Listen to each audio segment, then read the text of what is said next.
The 10-minute drill. This is a big one. Covered by Universal Roof and Contracting. The difference is universal. On 1010XL. Let's go, let's go, let's go. Hit it. All right, sports concepts and rationalizations minus Jaguar talk coming your way. But I do have one more thing to say about the organization. And as the official station, we're allowed to hitch a ride with them, and I appreciate that. And we're back in the steerage department. It's great, and it's a great relationship we have on the television side and the radio side. Proud to call this the home of the Jags, but just one thing, man. If you're back there in the back, with all the Googans, man, and you're sitting in front of me, don't put your seat back. Come on, dude. Seriously. Really? The whole flight home, I got to have the seat back stuck in me? Really? It's just such an uncool move. I'll just leave it at that. You know who you are.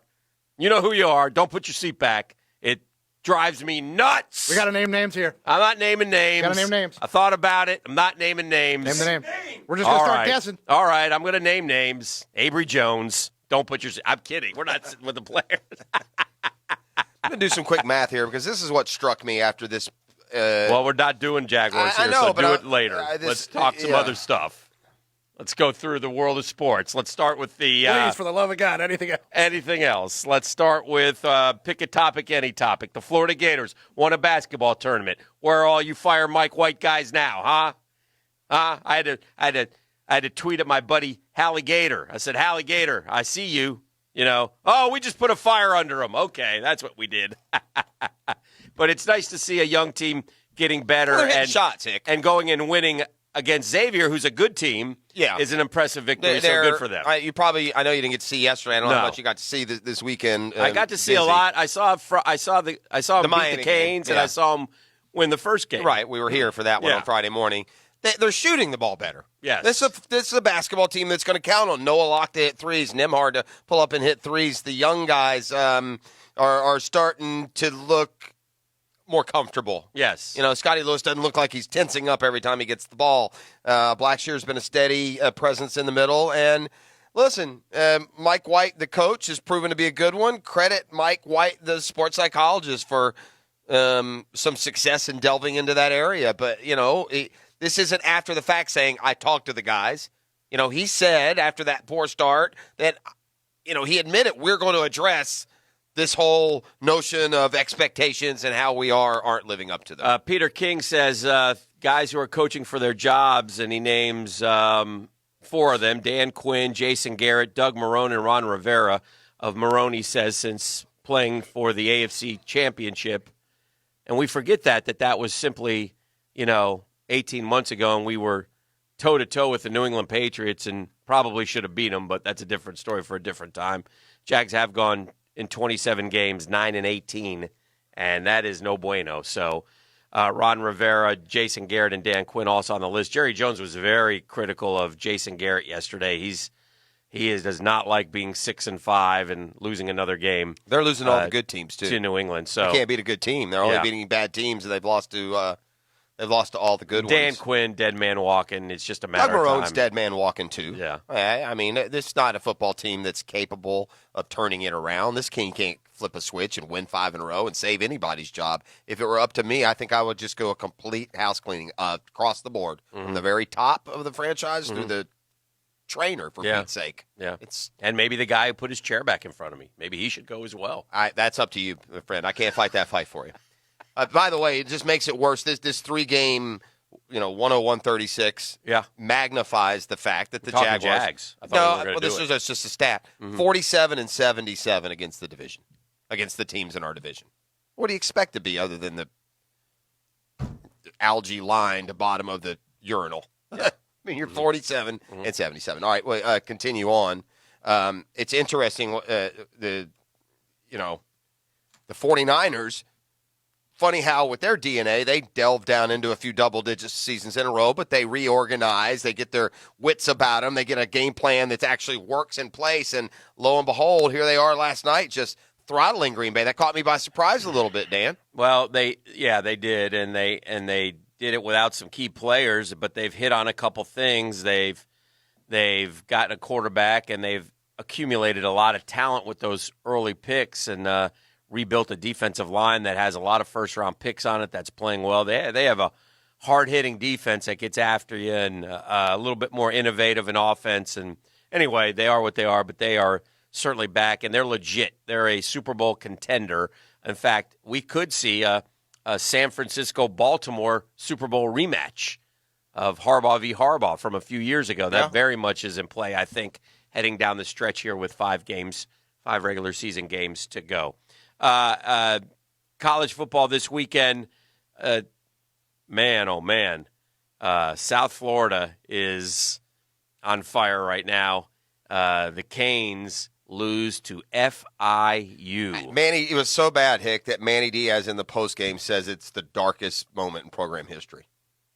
And you can't lose to FIU. And it's Butch over there, by the way. You know Butch Davis is their coach. Yeah, I know. I was in Nashville, and the Ox Gator gave me some updates, but because we didn't have it on where we were. But I will say this. He said after the game ended, I read a couple accounts of the game, and he said what everybody else was saying. If Miami had just run the football the whole game, they would have won by 3 or 4 touchdowns. So this one the quarterback was terrible. He clearly was terrible. He was throwing picks throughout. I think he threw 4 or 5. Yeah, he did. Dan Enos is the OC. I ended up watching that game. There was nothing compelling on. I was watching it. All right. Well, Dan Enos is the offensive coordinator. I don't know what he was thinking. If they had 3 running backs, they have 3 running backs, and they apparently the Dallas kid got hurt. Yeah. So he didn't DJ play. Dallas Yeah. popped his elbow or something. Yeah. But anyway, but the other 2 were running at will. Running at will apparently. Yeah. So anyway, just I don't know. Again, you know what I think could happen here, Dan? Yeah. I think it happened to the Colts against the Dolphins. I think they sat Jacoby Brissett, figuring they could win without him. Uh-huh. And I think that Miami probably looked at that game against FIU as a game that we can hone some of our passing deficiencies. We're going to throw and be careful. That's incomprehensible. FIU's not. It's not like FIU would never is beat UCF. a Power 5, right? Yeah, they're no good. I mean, they're like 4 and 5 in the whatever league they're in. Right. They lost to FAU 47-17 last week. The better coach is at FIU. Yeah, and was available, by the way, for Miami had they chosen to go in that direction. Mm-hmm. I had some reports as we were moving along back then say he wanted the job. Remember? Yeah. The saddest part of the Jaguars debacle is that the AFC is so bunched up. I will continue to say 9-7 is going to get you up. One of these 9-7 teams is going to get a playoff spot. If you're 5-6 right now, you're basically a game out. Yeah. Again, that's what makes this 3-game stretch that much more hard. Is that just win any of the 3, right? And you're in it. Yeah. Never mind 2 of the 3. It doesn't matter. No, it doesn't matter. Through 11 games, we've seen enough. The Jaguars in the playoffs don't dissolve in the same paragraph. They're not. Surely the people downtown, even though they're doing a terrible job at what they're supposed to be doing, surely they realize it. Yeah. There's no magic fairy dust that you're suddenly going to be good. You've given up 200 yards rushing 3 straight games. That's all you need to know. That's all you need to know. But best thing I saw, Dan, in sports this weekend was Friday night. Okay. I have such good luck. Beef, you know my luck with soccer. I say if I put a soccer game on, it's like the only thrilling thing that happens the whole day. Golden touch. Happens Friday. I did the same. Now that I've transferred that to NBA, I have not DVR'd an NBA game all year, Hick. Mm-hmm. You know I like to watch the league.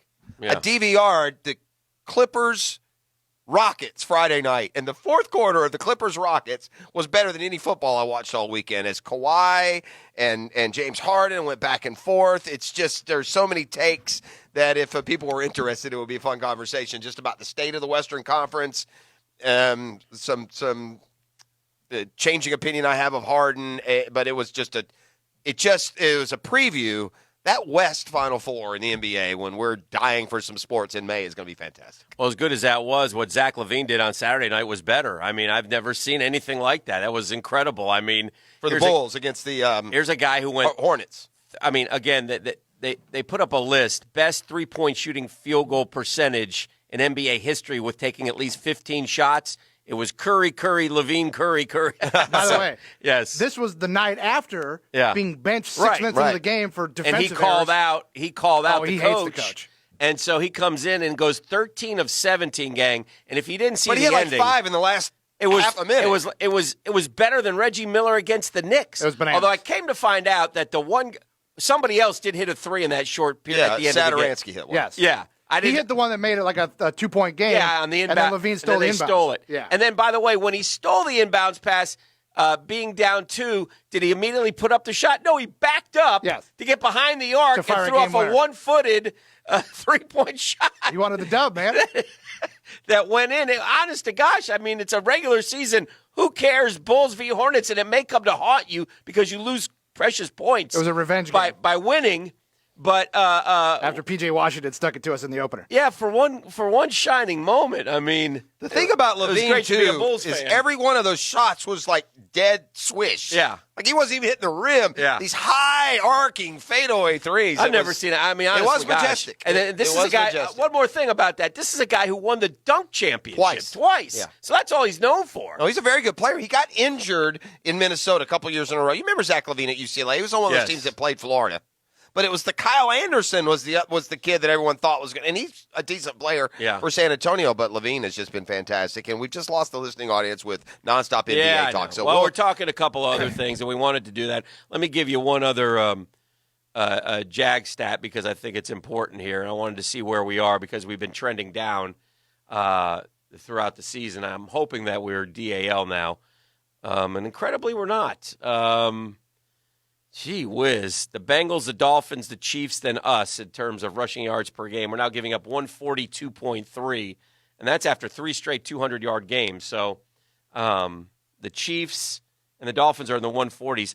The Bengals are giving up 166 yards a game on the ground. So anyway, the Jaguars not that good defensively. And then overall, again, we assumed we had a top 5 defense. That's no longer the case. We're now, we're not in the bottom half. Quite honestly, at least if you split them in the half, we would be in the bottom half. So, well, they do have a home game, back-to-back home games. The weather should be beautiful, and it might be one of those situations where you can buy a cheaper ticket and just make your way down to a good seat from all the empty ones. Yeah. By the way, I saw Tennessee with a ton of empty seats, so I guess they don't have the passion to support 8 games either. I'll say this: I took a picture of them 5 minutes beforehand. It filled up pretty good. It was a decent crowd. It wasn't bad. It wasn't a bad. It wasn't crowd, packed, but it's not sold out. Yeah. No, it's not. Well, listen, on TV it looked like that middle section. I mean, the red seats. No one in them. And some pockets up in the upper deck. Point being, I just think it was kind of unfair. I guess we won't keep revisiting every week, but what Shad said about the passion of this fan base and the inability to sell out games is, I think, a cheap shot.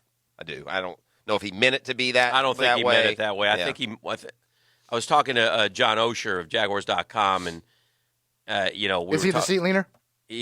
No, he's not the seat leaner. You don't know the seat leaner. I'm going to dig. Yeah, you can. Seat leaner's probably some sales executive for some rival radio station. Logan Cook was the seat leaner. No, again, you're not with the players. Although punters might be back with you guys. No. We're in the steerage area. But anyway, they should put Brandon Linder back there. He deserved it. I think he was talking about business-wise in terms of the amount of companies and the suites and those types of things. I got you. More than the general fan. More selling out the boxes. Yes. All right. Well, so you should have said that because Joe, blue-collar Jags fan, is, doesn't appreciate it. A couple other things, and actually, just another thing or two, and then we'll move on. But in the National Football League, the Patriots did beat the Cowboys. The Patriots are 10-1. The Niners are 10-1. And the NFC Ravens is play a great Monday Night Football game tonight out in L.A. They can kind of they come close to stick a fork in the Rams if they don't win that game tonight. Yeah, I do get the feeling that we're headed for a New England-Baltimore AFC championship game. You know what's funny about that, Hick?